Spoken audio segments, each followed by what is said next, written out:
Eu me chamo Adamastor. Em 1998, eu era o pastor titular da Igreja Pentecostal Nova Aliança, em Jaguariúna, interior de São Paulo. Naquela época, a cidade ainda tinha ruas de paralelepípedo em certos bairros. A estação de trem velha servia de ponto de encontro para os jovens. E a gente ouvia o Domingão do Faustão estourando nas casas aos domingos. A fé era algo levado a sério, e o medo do diabo também. Minha igreja ficava no bairro Santa Cruz, num quarteirão apertado, entre a linha do trem e o cemitério da Vila Bueno. Era um templo pequeno, mas lotado todo domingo. Eu me orgulhava de ser firme na palavra.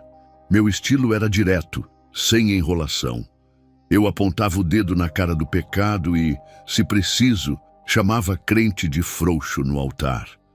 Diziam que minha voz ecoava mais que a buzina do trem. E eu gostava disso. Eu pregava com tanta raiva quanto fé. Lembro que certa vez rasguei um livro de Umbanda no púlpito para mostrar que a feitiçaria não tinha poder diante do sangue do Cordeiro. A igreja vibrou, gritaram glória e aleluia, e aquilo me alimentava. Eu me sentia invencível. Meu nome começou a se espalhar. Emissoras de rádio da região me convidavam para pregar no ar. Comecei a ser chamado de o martelo de Deus contra o ocultismo. Nunca imaginei que estava me tornando aquilo que eu dizia combater, alguém cego pela própria voz. Em casa, quem segurava as pontas era minha esposa, Marta. Mulher de oração, mas de fala mansa. Ela era o tipo de crente que você vê pouco hoje. Servia calada, chorava escondido e conhecia a Bíblia melhor do que eu, embora nunca dissesse. Minha filha, Priscila, já era diferente. Tinha 17 anos e um espírito inquieto. Vivia com os fones do Walkman no ouvido, ouvindo essas bandas novas da época. Como era mesmo o nome? Engenheiros do Hawaii. Achava que tudo era opressão, tudo era exagero. Eu não deixava ela ir nos rolês dos jovens. Dizia que o mundo lá fora só oferecia brechas para o inimigo. Uma vez, ela me enfrentou durante o almoço. Pai, por que você fala tanto do diabo, mas nunca prega sobre o amor? Bati na mesa e respondi. Porque a igreja não precisa de carinho, precisa de correção. Marta baixou os olhos. Priscila também. E eu fiquei com a última palavra. Como sempre, aos domingos, a igreja explodia de gente. Homens de paletó, senhoras com o véu branco na cabeça, crianças no banco de madeira, abanando o calor com o boletim do culto. Cantávamos os hinos 15 e 291 do cantor cristão, sempre com a irmã Yolanda errando a introdução no teclado antigo. Era quase cômico. Quase. E ali, no meio daquele povo, havia alguém que me incomodava profundamente. A irmã Soledade. Uma idosa franzina, pele enrugada, óculos tortos, mas com uma autoridade espiritual que ninguém explicava. Diziam que ela já tinha visto anjos e demônios face a face. Era temida e ouvida, menos por mim. Soledade sempre me procurava no final dos cultos. Chegava perto com aquele passo lento e dizia sempre a mesma coisa. Pastor, não brinque com o que você não conhece. Deus é santo. Mas há coisas que só se vence com jejum e oração. O Senhor está indo longe demais. Eu sorria amarelo, dava um tapinha no ombro dela e respondia com sarcasmo. Fica tranquila, irmã. Quem tem promessa não morre. Ela me olhava com um pesar que me irritava. Aquilo de Deus me mostrou, senti no espírito. Para mim era exagero de velho crente. Eu estava no auge. Tinha respeito, microfone, poder. Eu não precisava de conselhos. Precisava de aplausos. Naquela época, estavam falando muito na TV sobre satanismo. O programa Linha Direta mostrou um caso em que encontraram oferendas no cemitério de Campinas. Isso virou tema do culto. Eu dizia, se eu encontrar uma dessas, eu chuto com o pé e oro em línguas na cara do demônio. A igreja aplaudia. Eu me inflava. Uma noite, depois de um culto de fogo, Davi, um jovem recém-convertido que eu tinha resgatado das drogas, veio até mim e disse, Pastor, Deus está me mostrando que tem algo errado na cidade. Vi um altar estranho no fundo do cemitério. Eu ri. Disse que ele estava sendo influenciado por filme de terror da Band. Vai orar, Davi, e para de comer pizza antes de dormir. Mas na noite seguinte, enquanto eu voltava para casa com Marta, algo me arrepiou. A rua estava mais escura do que o normal. Os postes piscavam e o ar parecia parado. Sabe quando o tempo trava? Marta me perguntou: "Você está sentindo esse cheiro?" Eu senti. Cheiro de vela, vela preta, enxofre e algo mais, algo morto. Cheguei no portão e parei. Marta ficou estática. No chão, bem no meio da calçada, uma oferenda. Velas pretas e vermelhas acesas, pratos com farofa vermelha, garrafas de cachaça abertas, um bode decapitado. A cabeça ainda com os olhos abertos. E um papel escrito em letras tortas. Ele está vendo você. Marta segurou meu braço. Amor, não toca nisso. Vamos chamar alguém. Mas o sangue me ferveu. Meu orgulho gritou mais alto que minha fé. O inimigo está achando que pode me intimidar? Tirei o paletó, levantei o pé e chutei as frutas com raiva. Peguei uma vela e apaguei com os dedos. A cera quente grudou na minha pele. Peguei a cabeça do bode e joguei contra o portão. Fez um som seco. Tudo isso de olhos nos olhos com Marta, como se dissesse: "Viu? Não é nada." Mas naquela hora, o que eu não contei pra ninguém foi que as velas se reacenderam, sozinhas, todas, ao mesmo tempo. A chama brotou do pavio como se algo invisível soprasse fogo. Eu congelei por um segundo. Só um segundo. Aí me virei e fui entrando em casa sem olhar para trás. Marta entrou em seguida, trêmula. E pela primeira vez em anos, ela não disse amém.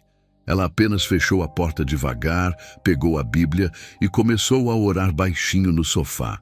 Eu fui para o quarto, larguei a Bíblia na estante e tentei dormir como se nada tivesse acontecido. Mas algo tinha mudado, no ar, no chão, dentro de mim. E mesmo sem admitir, eu sabia. A partir daquela noite, eu deixaria de ser um pregador e passaria a ser um alvo. Aquela noite não acabou quando entramos em casa. Mesmo com as luzes apagadas, Marta não dormiu. Ficou sentada no sofá com a Bíblia aberta no Salmo 91, murmurando versículos entre os dentes, como quem tenta segurar uma represa prestes a estourar. Eu, por outro lado, deitei e virei para o canto. Mas o sono não veio. E não era pelo susto. Era pelo que eu não queria admitir. O cheiro da oferenda ainda estava grudado em mim, mesmo depois do banho. Às 3 da manhã, acordei com um som seco vindo do corredor. Algo como madeira arranhando cerâmica.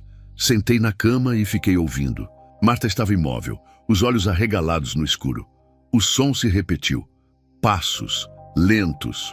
1, 2, 3. Parecia alguém descalço, andando bem devagar. Levantei de supetão, acendi a luz e fui até a porta. Nada, mas o corredor estava gelado e um vento estranho passava por ali, mesmo com todas as janelas fechadas. No dia seguinte, decidi fingir que era tudo impressão. Voltei à rotina. Preparei o culto de quarta-feira, estudei a palavra sobre autoridade espiritual e repeti mentalmente que aquilo tudo era só uma provocação do inimigo. Nada mais. Mas no fundo, algo dentro de mim dizia que eu tinha cruzado uma linha e que já não era eu quem mandava naquele território. Cheguei mais cedo na igreja, como de costume, para orar e ligar o som. Davi, o obreiro novo, já estava por lá, limpando o chão com o velho rodo de madeira. Quando me viu, me encarou por alguns segundos e disse, meio sem jeito: "Pastor, sonhei com o senhor essa noite." Fiz cara de quem não tinha tempo para conversa. "Sonho é só pizza mal digerida, Davi." Ele insistiu. "O senhor estava em cima do altar, mas não era o senhor. Tinha um rosto escuro. O senhor falava, mas saía outra voz." Arqueei as sobrancelhas e respondi: "Vai jejuar, filho."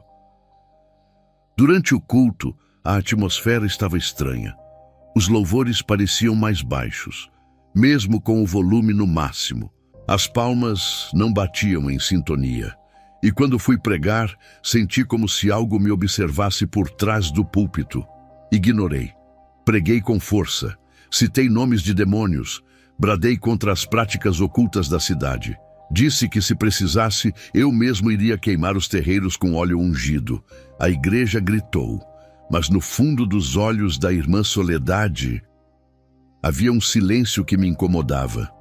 Ao final do culto, enquanto cumprimentava os irmãos na porta, ela chegou perto. Você acha que venceu porque gritou mais alto, mas o silêncio de Deus também é resposta. Aquilo me cortou como faca, mas não deixei transparecer. Sorri falso e disse: boa noite, irmã. Vá em paz. Por dentro já me sentia observado por olhos que não eram dela. Ao voltarmos para casa, Marta me disse que a janela da sala estava aberta quando chegou do culto, mas ela jurava ter fechado antes de sair. E pior, no centro da sala, a Bíblia que ficava na estante estava no chão, aberta exatamente em Isaías 47. Onde se fala do juízo sobre os feiticeiros. Eu ri nervoso e respondi: Deus está confirmando a palavra, amor. Mas ela não sorriu, só disse: você precisa parar, Deus não se agrada de soberba. Na madrugada, ouvi barulhos novamente, mas dessa vez não eram passos. Era algo arranhando a parede. Um som agudo, como se unhas estivessem sendo arrastadas sobre concreto. Me levantei em silêncio. Marta me seguiu. Fomos até a sala, e o que vimos ali fez meu coração errar uma batida. As velas da oferenda que eu tinha chutado estavam sobre o sofá, apagadas, enfileiradas, como se alguém as tivesse colocado ali com cuidado, e do lado, o papel. O mesmo papel escrito com carvão. Ele está vendo você. Arranquei tudo dali. Joguei no lixo da rua. Voltei para dentro, rangendo os dentes. Mas minha alma tremia. Liguei a TV tentando distrair a cabeça. Estava passando um programa da Record. Falavam sobre um grupo de adolescentes presos por fazer rituais em Itu. Esses jovens estão brincando com coisa séria, comentei, tentando convencer a mim mesmo. Marta apenas me olhou e desligou a TV com o controle.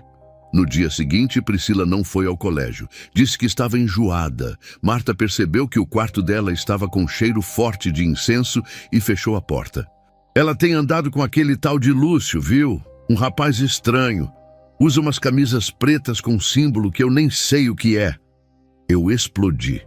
Ela não vai mais sair de casa. Não vou ter filha se metendo com gente de terreiro. Naquela noite, Priscila e eu brigamos feio.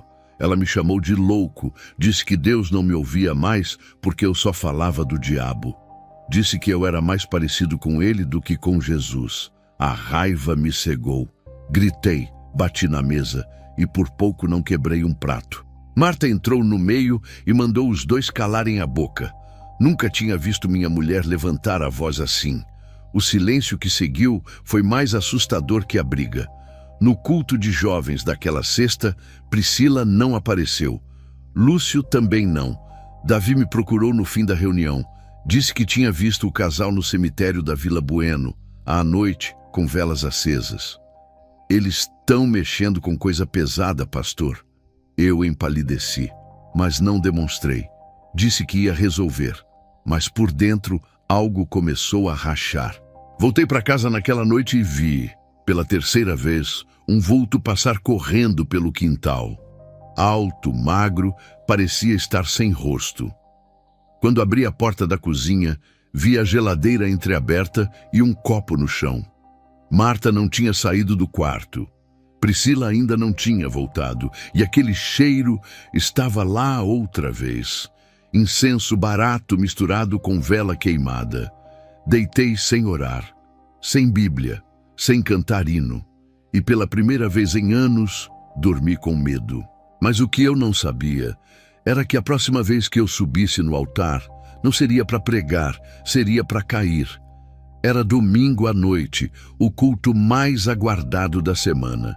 A igreja estava cheia, até os bancos extras de plástico que ficavam empilhados no depósito foram usados. Gente de toda parte veio, atraída pelos boatos. O pastor vai confrontar os macumbeiros hoje. Alguns diziam que viria um demônio encarnado, outros falavam de libertação coletiva. E eu, cego pelo meu próprio nome, deixei tudo se inflar. Preparei um sermão com versículos sobre Elias e os profetas de Baal. Queria fogo, literalmente. Cheguei cedo, terno escuro, Bíblia de couro firme na mão, garganta aquecida com mel e gengibre. Os músicos estavam nervosos, o obreiro Davi evitava meu olhar e a irmã Soledade me observava do mesmo banco de sempre, lá no fundo, com as mãos cruzadas sobre o colo. Mas eu não me importava. Eu queria guerra. O louvor começou estranhamente fraco. O som do microfone falhava, o teclado travava, o retorno estalava. Mas eu, feito um general, fui à frente com autoridade. Hoje o inferno vai gemer, gritei. A multidão aplaudiu, mas a energia estava errada. Abri a Bíblia em 1 Reis 18. Li em voz alta o confronto entre Elias e os profetas de Baal. Se Deus é Deus, segui-o. Mas se é Baal, então que responda com fogo. As pessoas se levantaram. Alguns gritavam em línguas, outros batiam palmas fora do ritmo. Eu sentia que aquilo era mais emoção do que unção. Mas segui em frente. Peguei imagens de um antigo altar africano que alguém havia me dado e joguei no chão. Pisei em cima, chamei os demônios por nome: Exu, Pombagira, Zé Pelintra. Isso aqui não vale nada, são espíritos derrotados. Minha voz ecoava pelos alto-falantes. Os irmãos gritavam, outros choravam, mas muitos apenas olhavam em silêncio. Foi nesse momento que a irmã Eduarda, a fofoqueira da igreja, caiu de joelhos com um grito rasgado. O corpo dela começou a se contorcer de maneira bizarra. Os braços esticavam demais, o pescoço inclinava para trás num ângulo impossível. Alguém correu para segurá-la, mas foi empurrado com força sobrenatural. A voz que saiu dela não era dela, era grave, distorcida e dizia: "Você me chamou, agora me aguente." O frio que percorreu a espinha da congregação foi palpável. As crianças começaram a chorar. A irmã Yolanda desmaiou em cima do teclado e eu, por um momento, congelei. Me aproximei com o microfone tremendo nas mãos. "Espírito imundo, eu te repreendo em nome de Jesus." A mulher gargalhou. "Você não tem mais autoridade, pastor. Você é meu agora." Aquilo me atingiu como um soco. O chão parecia afundar debaixo dos meus pés. Davi veio correndo com um copo de água ungida. Tentamos segurar Eduarda, mas ela se arrastava pelo chão como uma serpente. Os olhos dela estavam totalmente brancos. E o pior, ela se arrastava na minha direção. "Devolve o altar, pastor. Você quebrou o que era sagrado." A congregação começou a se dispersar. Gente saiu correndo. Outras pessoas ficaram paralisadas, chorando, olhando aquilo como se estivessem num pesadelo. Eu tentava manter o controle, mas meu coração batia como um tambor. Então, minha voz falhou, literalmente. Abri a boca para ordenar e nada saiu. Nada. O microfone caiu da minha mão. Me ajoelhei. O suor escorria pelo meu rosto como água. E foi nesse instante que vi Soledade em pé, lá no fundo, de olhos fechados, orando em voz baixa. E tudo ficou em silêncio por um momento, como se Deus tivesse apertado o botão de pausa no tempo. Eduarda apagou. Caiu como um saco de areia. Todos correram. Marta veio até mim, me abraçou, mas eu não conseguia responder. Eu estava ali, de joelhos, no altar, sem voz, sem força, sem fé. Pela primeira vez, eu estava nu diante de Deus e do inferno. Após alguns minutos, consegui me levantar com ajuda. A igreja estava devastada. Irmãos choravam, cadeiras caídas, criança perdida no canto. E Priscila não estava lá. Perguntei a Marta. Ela me olhou com os olhos esbugalhados e respondeu: "Ela saiu antes da possessão. Foi embora com o tal do Lúcio. Disse que ia mostrar a verdade para o pai dela. Corri para casa, esperando encontrá-la. Não estava. Liguei para conhecidos. Nada. A madrugada chegou, e com ela, o desespero. Acendi as luzes da casa, sentei no sofá e chorei. Chorei como não fazia desde que meu pai morreu. Perto das 3 da manhã, escutei a porta dos fundos bater. Corri. Era Priscila. Sozinha, mas diferente. O cabelo solto, os pés sujos, os olhos apagados. Quando me viu, parou no meio da sala e disse, com voz quase infantil: "Pai, ele me mostrou tudo e ele quer você agora." Marta gritou. Eu travei. Priscila caiu no chão como um boneco quebrado. E ali, pela segunda vez em um dia, eu não era pastor, nem líder, nem guerreiro espiritual. Eu era só um pai, desesperado. E pela primeira vez na vida, entendi o que é ter medo de verdade. Acordamos naquela segunda-feira com a casa mergulhada num silêncio estranho, quase sólido. Depois do que aconteceu no culto e com a Priscila naquela madrugada, nada parecia normal. Marta não falava, só orava com a Bíblia aberta em cima da mesa. Eu me sentia exausto, mas não era cansaço físico. Era como se alguma coisa estivesse pendurada sobre minha alma, sugando o pouco de luz que ainda me restava. Priscila amanheceu no quarto, imóvel, olhos abertos fixos no teto. Respiração fraca, pele gelada. Marta tentou conversar, mas ela não respondia. Chamamos o médico da igreja, o irmão Silas, que disse que era estresse emocional, talvez algo psicológico. Mas quando ele segurou o pulso dela, Priscila virou lentamente o rosto e sussurrou com uma voz que não era dela: "Você também vai morrer, doutor." Silas saiu branco, dizendo que era melhor orar mais do que medicar. E eu comecei a perceber, estávamos sozinhos. Mesmo com a igreja cheia de gente, ninguém ousava se aproximar mais da casa pastoral. Naquela noite, o clima dentro da casa era insuportável. Priscila trancada no quarto. Marta acendia uma vela na cozinha e orava ajoelhada, algo que nunca vi antes. Minha mulher sempre orava em silêncio, deitada na cama. Mas agora, ela fazia isso em voz alta, com lágrimas e palavras entrecortadas. "Não deixe o inimigo levar nossa filha, Senhor."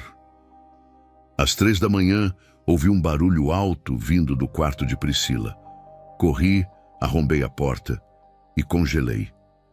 Ela estava de pé, no centro do quarto, com os braços erguidos, cercada por círculos riscados, com batom no chão. No meio havia uma vela preta acesa, daquelas mesmas que eu tinha chutado na rua. Ela tremia e murmurava: "Sou tua, sou tua, sou tua." Tentei entrar, mas era como se o ar dentro do quarto estivesse denso demais, quase sólido. Quando dei o primeiro passo, Priscila virou para mim com olhos completamente pretos, negros, sem pupila, sem branco, e sorriu. Um sorriso que não cabia no rosto dela. "Você entregou, agora é minha vez." Caí de joelhos. Comecei a gritar o nome de Jesus, mas as palavras saíam fracas. Era como se minha fé tivesse sido drenada. Marta chegou atrás de mim, ajoelhou também e começou a cantar aquele antigo hino: "Porque ele vive, posso crer no amanhã." A voz dela tremia, mas era como luz num túnel. De repente, a vela se apagou sozinha. O corpo de Priscila desabou. Apaguei as luzes e carregamos ela para a cama. Marta ficou sentada ali, orando a noite toda. Eu fiquei na cozinha, tremendo. Olhava para a parede onde havia algo escrito em giz: "Você tirou o altar, agora construa um novo." Na manhã seguinte encontrei a porta dos fundos aberta. No quintal, os passarinhos mortos. 3, enfileirados, as cabeças arrancadas, e ao lado, uma cruz feita de osso cravada na terra. A vizinha, Dona Eliette, me olhou do outro lado do muro e sussurrou: "Vocês mexeram com coisa errada, pastor. Aqui já teve terreiro antes dessa casa existir." Passei o dia inteiro com dor no peito. Não era infarto. Era peso espiritual. Comecei a ouvir cochichos em todos os cômodos, vozes falando meu nome. Adamastor, vem cá. Você me provocou. Cheguei a ligar o rádio para tentar abafar o som, mas até o rádio travou numa estação que só tocava risadas distorcidas. Era como um pesadelo acordado. Na madrugada seguinte, Marta me acordou chorando. Disse que teve um sonho. Que Priscila estava de vestido branco, caminhando em direção ao cemitério da Vila Bueno e que algo a puxava pelos pés. Era um homem, mas não era humano. Eu tentei confortá-la, mas eu mesmo sonhei com isso na mesma noite. Só que no meu sonho, era eu quem puxava. Decidimos trancar todas as portas. Tiramos todos os espelhos da casa. Marta jogou fora a televisão. Disse que o olho da casa estava aberto. Davi veio tentar nos visitar, mas ficou apenas na calçada. Disse que via vultos dentro da casa e que não se sentia à vontade. Irmãos da igreja começaram a se afastar. A nova aliança virou assunto nas rádios locais. Igreja Pentecostal vive caso de possessão? Na quinta-feira, fui até o quarto de Priscila sozinho. Ela estava sentada na cama, com um caderno no colo. Escrevendo diário? Perguntei. Ela sorriu, recebendo instruções. Peguei o caderno à força. As páginas estavam cheias de símbolos, olhos desenhados, cruzes invertidas e uma frase repetida dezenas de vezes. Hoje ele prega, amanhã ele cai. Saí correndo do quarto. Caí no corredor. Bati a cabeça na parede. Comecei a chorar. Chorar mesmo. Como criança. Marta veio correndo, me abraçou e pela primeira vez ouvi ela dizer: amor, a culpa não é sua. Mas eu sabia. Era assim. Eu tinha começado essa guerra e agora não sabia mais como vencê-la. Na madrugada de sexta, decidi que ia fugir, montar na minha moto e sumir por umas horas, respirar, pensar. Tentei orar antes de sair, mas minha boca travava. Liguei o motor da Honda CB 750 e saí sem rumo, pelas curvas da estrada que levava à Serra Negra. O vento batia no rosto, mas a mente parecia mergulhada num breu. Na curva do mirante, por volta das 2:30 da manhã, eu o vi, parado no meio do asfalto. Alto, magro, terno escuro, rosto sem forma, mas com olhos. Olhos que me conheciam. A risada veio antes do grito, e foi ali que a estrada acabou. A moto rugia alto naquela madrugada. O vento cortava meu rosto como navalha, e cada curva parecia uma tentativa desesperada de fugir de mim mesmo. Eu não tinha destino, só acelerei. Queria distância daquela casa, da minha filha, da minha própria consciência. O capacete apertava a testa, o peito arfava e o coração batia fora de ritmo. Não pelo medo da estrada, mas pela certeza de que algo ou alguém me acompanhava. As luzes dos postes foram ficando mais espaçadas conforme eu me afastava da cidade. Passei pela rotatória da linha do trem, depois pelo trevo da fazenda Santa Úrsula. Entrei na rodovia sentido Serra Negra, uma estrada velha, cheia de curvas e cercada por mata fechada dos dois lados. Lá, pelas 2:40 da manhã, não havia mais nenhum carro, nenhuma alma viva, só o ronco do motor e aquela sensação de que a escuridão me espreitava.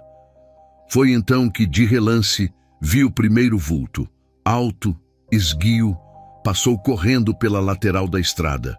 Achei que fosse um animal, um cachorro talvez, mas ele não tinha sombra e nem barulho de passos, só movimento. Continuei.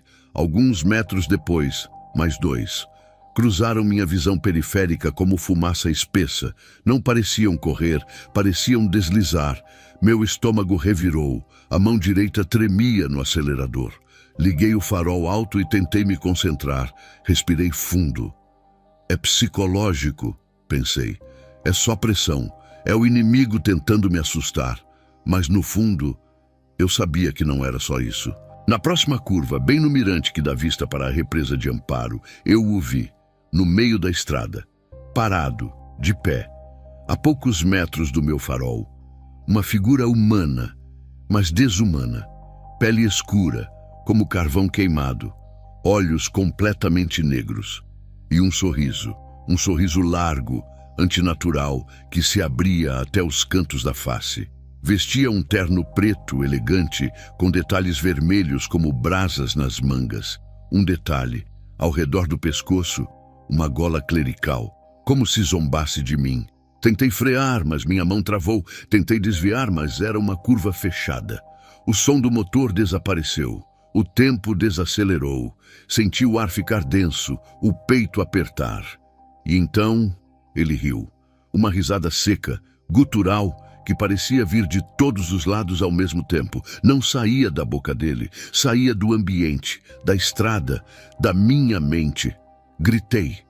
Um grito alto, animalesco. Puxei o guidão com força, mas perdi o controle. Saí da pista direto para o guarda-rail. O impacto foi brutal. A moto bateu com o tanque no ferro e eu fui lançado como boneco. Rolei várias vezes no asfalto. Senti os ossos estalarem. O capacete voou. A cabeça bateu com tudo na quina de uma pedra.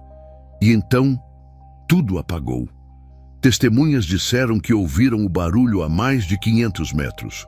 Um caminhoneiro que vinha atrás me encontrou estirado, com o corpo em posição fetal, sangue saindo pela boca, pelo ouvido e uma fratura exposta na perna esquerda. Segundo ele, não havia nada na estrada, nenhum obstáculo, nenhum animal. Mas ele viu por um segundo algo preto como fumaça, sumindo no mato. A ambulância chegou 15 minutos depois. Os paramédicos me entubaram na pista. A fratura da bacia era grave. O traumatismo craniano, pior. Perdi massa encefálica. O médico do resgate disse que, naquelas condições, eu teria sorte se chegasse vivo ao hospital. E mais sorte ainda se não ficasse vegetativo. Fui levado em estado crítico para o Hospital Municipal de Jaguariúna. No caminho, o oxigênio oscilava. A pressão subia e descia sem motivo. E um dos paramédicos, o irmão Rogério, contou depois que, no meio do trajeto, escutou eu sussurrar: "Não me leve. Ainda não. Eu sou teu servo." Mas minha boca estava fechada e eu estava sedado. Cheguei inconsciente. Marta e Priscila foram chamadas, mas Priscila desapareceu de novo. Davi foi o primeiro a chegar ao hospital. Ficou de joelhos na recepção, orando em voz alta. Soledade apareceu mais tarde, com uma toalha de oração sobre os ombros, e sentou-se na sala de espera, em silêncio, com um semblante de velório. Fui direto para a UTI. Tubos, sondas, monitores. Estavam tentando estabilizar o que restava de mim. Meus olhos não reagiam à luz. O coração disparava a cada 10 minutos. A temperatura do corpo caiu para 33 graus sem explicação. E então, por volta das 3h33 da manhã, começou. Os aparelhos começaram a oscilar. O monitor cardíaco começou a subir descontroladamente, 120, 140, 160 BPM. A pressão arterial explodiu, a luz da sala piscava e um cheiro horrível, enxofre misturado com carne podre. Os enfermeiros entraram correndo, mas a cena era impossível. Meu corpo imóvel começou a se debater. Os braços se erguiam sozinhos, a cabeça virava para os lados e da minha boca, mesmo entubado, saía um som, um grito abafado, rouco, gutural, como se outra coisa estivesse dentro de mim tentando sair, ou tentando tomar tudo. O enfermeiro principal, um católico fervoroso, saiu correndo da sala e foi vomitar no banheiro. Uma das técnicas caiu de joelhos e começou a orar em voz alta. E naquele instante, as luzes da UTI se apagaram completamente. Os aparelhos pararam, e a última coisa que os médicos ouviram foi a minha voz sussurrando, mesmo sedado: "Ele chegou." Não sei exatamente quando deixei o corpo. Só sei que, de repente, não havia mais hospital, nem som de máquinas, nem luzes frias da UTI. Eu estava de pé, mas em lugar nenhum. Um breu denso me cercava. O chão era pastoso, como se eu pisasse em terra úmida e viva. O ar era grosso, abafado, cheirava a sangue velho e madeira queimada. Havia um zumbido ao longe, como se 1000 moscas me cercassem, mas sem tocá-lo. Tentei me mover, mas cada passo afundava. As pernas tremiam. Olhei para os lados e não via fim. Era um vale, mas sem colinas, sem horizonte, só trevas pulsantes. Eu chamava por Deus, mas minha voz não ecoava. Saía seca, morrendo na garganta. Foi então que ouvi um sussurro, primeiro fraco, depois mais próximo. Não era uma voz, era um coro.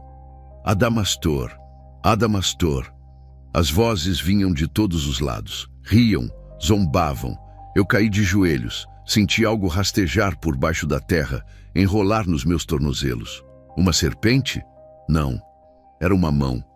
Apodrecida, ossuda. Tentava me puxar. Dei um grito que parecia sair de outro homem, mas não havia ninguém para ouvir. Na penumbra, vi formas humanas caminhando lentamente, todos curvados, roupas esfarrapadas, olhos apagados, bocas sussurrando sem parar. Alguns usavam batinas, outros paletós. Reconheci um, Pastor Neves, de Campinas. Tinha morrido de infarto 2 anos antes. Ele me olhou, sorriu e cuspiu no chão. Aos poucos, outras figuras se aproximaram, um de cada lado, rostos deformados, líderes, pregadores, homens de Deus, como eu. Alguns seguravam microfones derretidos. Outros tinham a Bíblia nas mãos, mas as páginas estavam em branco. Um deles se aproximou, colocou a mão no meu ombro e sussurrou. Pregamos para multidões, mas éramos sepulcros. Senti meu estômago virar. Gritei de novo. Clamei por misericórdia. Pedi socorro, e foi quando a escuridão se abriu. Ao fundo surgiu um trono feito de ossos, envolto em fumaça e labaredas negras. Sentado nele, uma figura, alta, fina, rosto encoberto por sombras, mas com um sorriso idêntico ao que vi na estrada. Era ele, o próprio. O diabo não parecia grotesco, ele parecia elegante, tinha presença, magnetismo e ódio. Não aquele ódio explosivo, mas um desprezo profundo. Ele se levantou, caminhou em minha direção e disse: Você me serviu bem, Adamastor. Usava o nome dele, mas o tom era meu. Tentei recuar, mas o chão me prendeu, minhas pernas afundaram até os joelhos. As vozes voltaram a sussurrar. Pregava, mas não amava. Repreendia, mas nunca se arrependia. Tinha Bíblia, mas não tinha quebrantamento. Eu tapei os ouvidos, mas os gritos estavam dentro de mim. O diabo passou a mão pelo meu rosto, como se limpasse o suor. Você não era meu inimigo, era minha cópia. E riu, riu como um eco de pesadelo. Comecei a afundar mais. A terra me engolia. Do chão saíam braços, garras, línguas. Serpentes se enrolavam no meu pescoço. Eu gritava, gritava por Deus. Mas nada acontecia. Quando já estava prestes a ser tomado pelas trevas, vi luz, uma pequena chama, distante, mas crescente. E ali, no meio daquele caos, ajoelhada no chão de terra preta, estava ela. Soledade, com as mãos erguidas, orando, gritando o meu nome. As criaturas começaram a se retorcer. O diabo recuou um passo. Essa velha de novo! Ele cuspiu. A luz crescia. Soledade clamava em voz alta. Senhor, salva esse homem. Quebra o vaso, mas não o abandone. E foi ali, naquele chão de desgraça, que eu chorei como nunca chorei na vida. Clamei, não por poder, não por cura, mas por perdão. Deus, se ainda dá tempo, me tira daqui, me quebra, me esvazia, mas não me deixe virar parte disso. Minhas palavras eram soluços. Minha alma se rasgava. Pela primeira vez, eu me arrependia de verdade. Então, uma luz intensa desceu sobre mim. Não era quente, era limpa. Senti uma paz tão profunda que doía. O chão se abriu. E uma voz falou com doçura e autoridade. Você pregava contra ele, mas agia como ele. Agora, morra para o que era e viva para o que é. Fui puxado para cima, como num redemoinho de vento. A dor ficou, mas a culpa se dissolveu, e antes de despertar, ouvi mais uma vez a voz de Soledade. Ele voltou, que seja agora um vaso quebrado nas mãos do oleiro. Acordei com o som intermitente de um monitor cardíaco e o cheiro ácido de hospital invadindo minhas narinas. A luz era fraca, filtrada por cortinas plásticas. Minha garganta ardia. Tentei me mover, mas nada respondeu. Braços, pernas, costas, tudo paralisado. Minha língua pesava, a boca estava seca e um tubo me atravessava até a alma. Eu estava vivo, mas quebrado. Ouvi vozes abafadas no corredor. Marta. Reconheceria a voz dela em qualquer lugar. Ela chorava, implorava aos médicos: mas ele vai falar de novo? Vai andar? Vai lembrar da gente? E a resposta era sempre a mesma: é difícil saber. O trauma foi profundo. Ele perdeu parte do cérebro. Me chamavam de milagre e de sentença. Naquela primeira madrugada de lucidez, senti a presença de alguém do meu lado. Abri os olhos com esforço. Era Soledade. Sentada, imóvel, com a Bíblia no colo. Não orava, não falava. Apenas me olhava com ternura e tristeza. Quando nossos olhos se encontraram, ela apenas disse: agora ele te conhece. Fechei os olhos e chorei, em silêncio. As lágrimas escorriam sem controle. Não era dor, era alívio, era vergonha, era arrependimento acumulado de uma vida inteira. Chorei pelo púlpito, pelas palavras duras, pelos irmãos que feri, por minha filha. Chorei por mim. Fiquei na UTI por 3 semanas, alimentado por sonda, ouvindo orações, sonhando com o inferno. Às vezes, sentia cheiro de enxofre de novo. Outras vezes, sentia o perfume de Marta e isso me mantinha vivo. Davi veio me visitar, leu a Bíblia ao meu lado e dizia: o Senhor ainda vai subir naquele altar, mas com outro espírito. Meu corpo não respondia, mas minha alma estava de joelhos. Passei dias em silêncio, escutando louvores antigos que Marta colocava num rádio pequeno. Sei que os teus olhos estão sobre mim. Aquela música me esmagava por dentro. Eu não suportava ouvir sobre graça e saber que zombava dela antes. Quando fui transferido para o quarto, vi Priscila pela primeira vez. Ela entrou devagar, com olhos inchados, o rosto abatido. Sentou ao meu lado e falou pouco.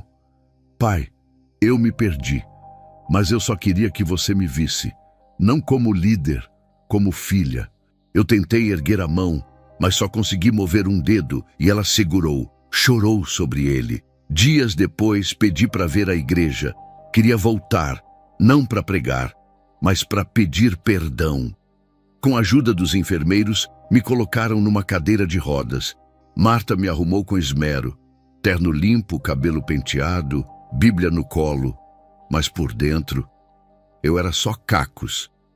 O culto já tinha começado. A igreja estava lotada. Davi havia assumido a pregação temporariamente. Quando entrei, o som dos bancos rangeu. Todos olharam e o silêncio caiu. Parecia que até o ventilador parou.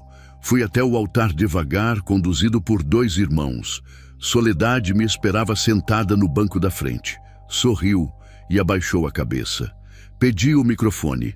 Davi me entregou, com olhos marejados. Segurei com as 2 mãos, tremendo, e comecei.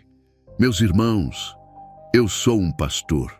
Mas também fui um tolo, um arrogante, um cego com Bíblia na mão. O silêncio foi rompido por um soluço no fundo. Era Marta. Falei do acidente, da visão, do trono de ossos, do demônio vestido de pastor, do inferno cheio de crentes. Contei tudo, sem florear, sem manipular. Pela primeira vez, minha voz era fraca, mas verdadeira. Pedi perdão à igreja. Por cada grito, por cada palavra de acusação, por cada julgamento sem amor. Pedi perdão a Marta, a Priscila, ao Davi, a soledade, todos vieram ao altar, nos abraçamos, choramos. O chão do templo ficou molhado de lágrimas. Não havia gritos de glória, havia gemidos. A irmã Yolanda tocou pela primeira vez em anos, sem errar uma nota, o hino "Mais perto quero estar". Os irmãos se ajoelharam. Alguns descalçaram os sapatos. Parecia que a igreja finalmente estava cheia de Deus. Após o culto, recusei as orações de cura. Não queria andar. Queria continuar ali, naquela cadeira, como sinal visível da minha derrota e da misericórdia divina. Passei a ser chamado não mais de martelo de Deus, mas de o pastor quebrado. Na semana seguinte, entreguei oficialmente o ministério. Passei a cuidar do templo, literalmente. Limpava o chão, colocava copos de água no altar, cuidava da porta. Sorri mais em 2 semanas do que em 10 anos de púlpito. E foi ali, naquela fragilidade, que eu finalmente entendi o que é ser servo. Porque quando o homem perde a força, Deus encontra espaço. Foram meses até que eu conseguisse andar sem cadeira. E mesmo quando os médicos disseram que eu podia tentar me reerguer, eu relutei.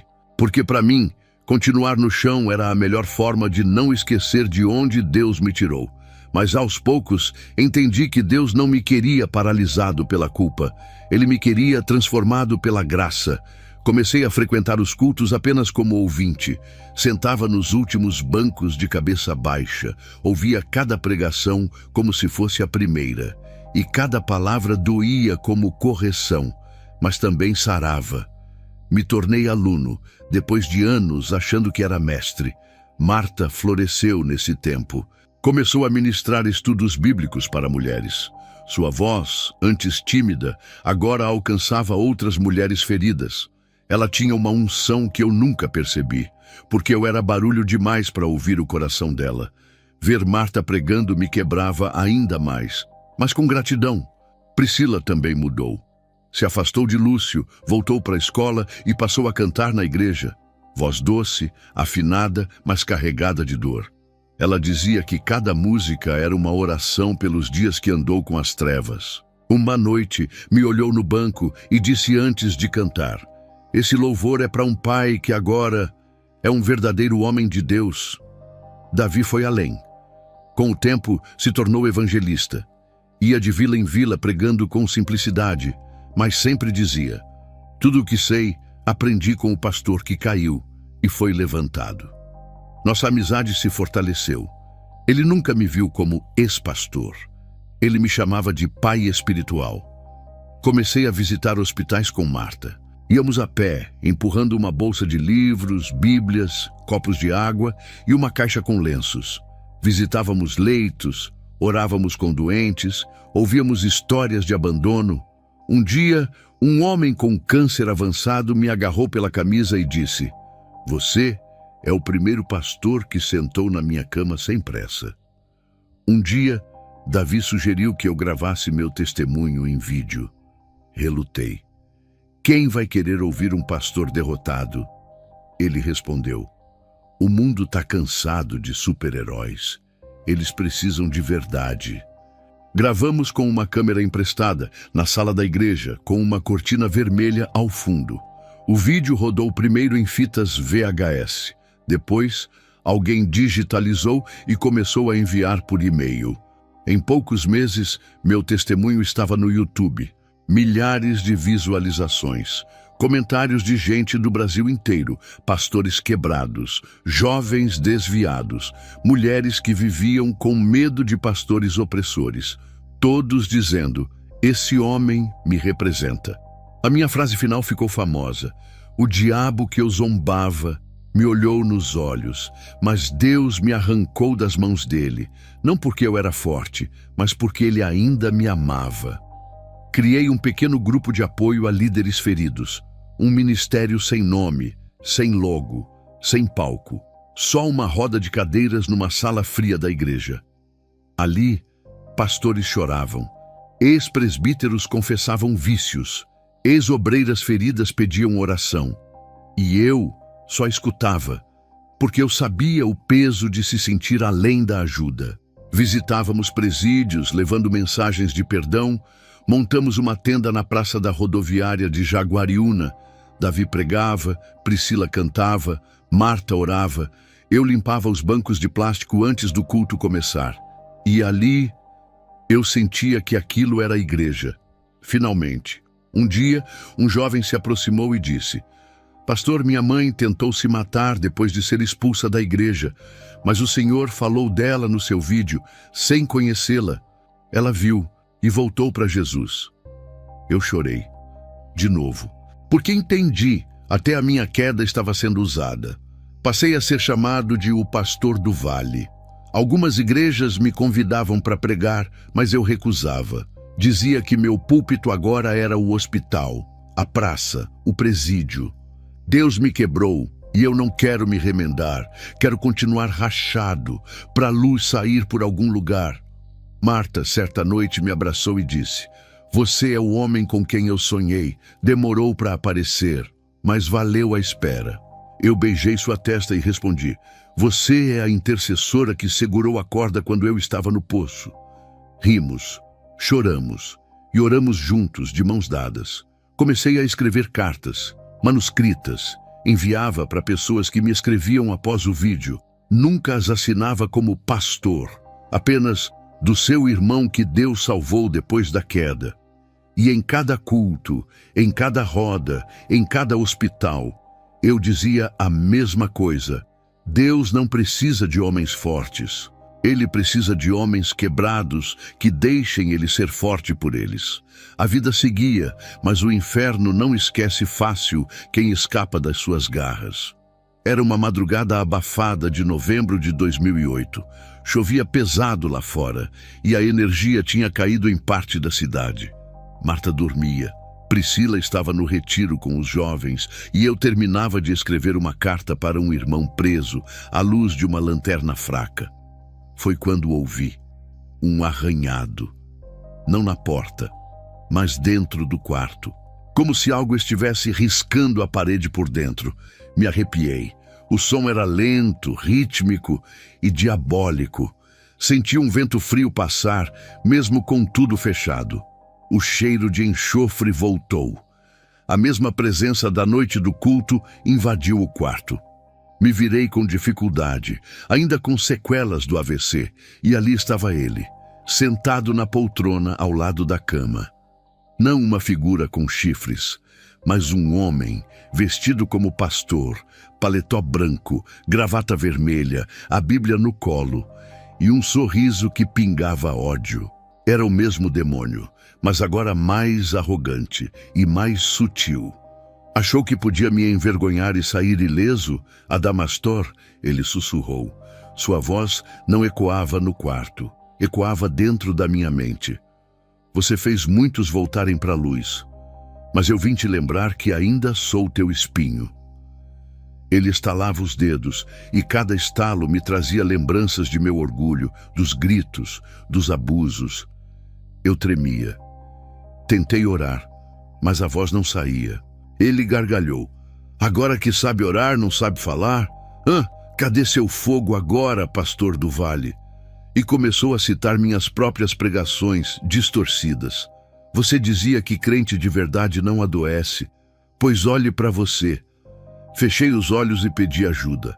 Não gritei, só pensei: Jesus, não me deixe esquecer quem eu sou agora. E então ouvi uma outra voz, fina, doce. Era Marta, ainda dormindo, sussurrando no sono. Cobre ele, Senhor. Cobre com teu sangue.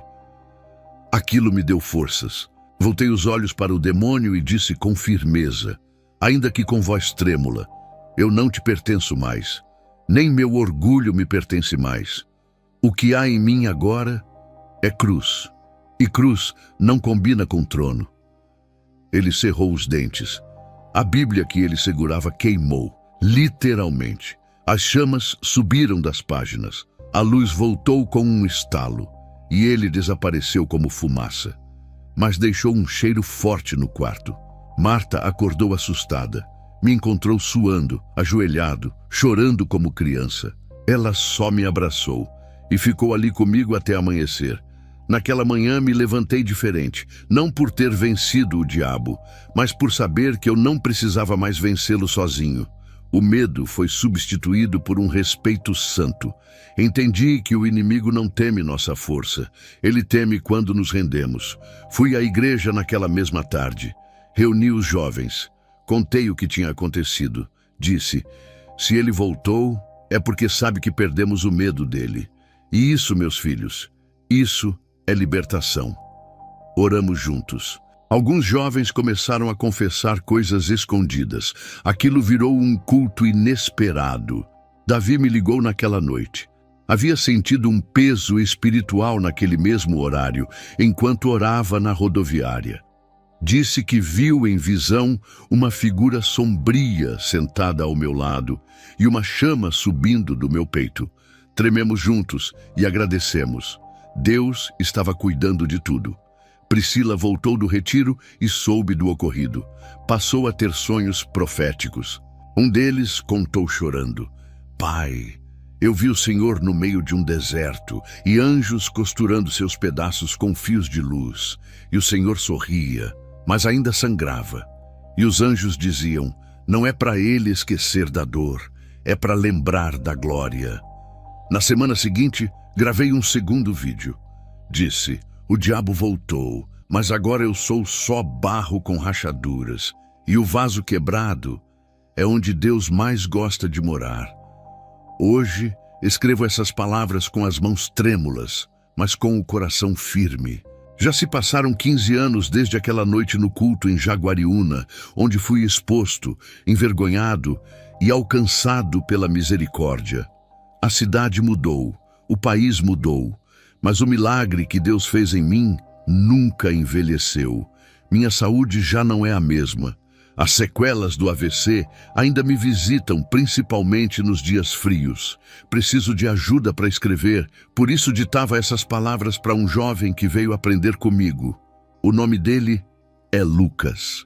E enquanto escrevo, percebo que ele não está só aprendendo, ele está herdando. Lucas foi um menino da favela. Seu pai foi assassinado no tráfico. A mãe morreu de overdose.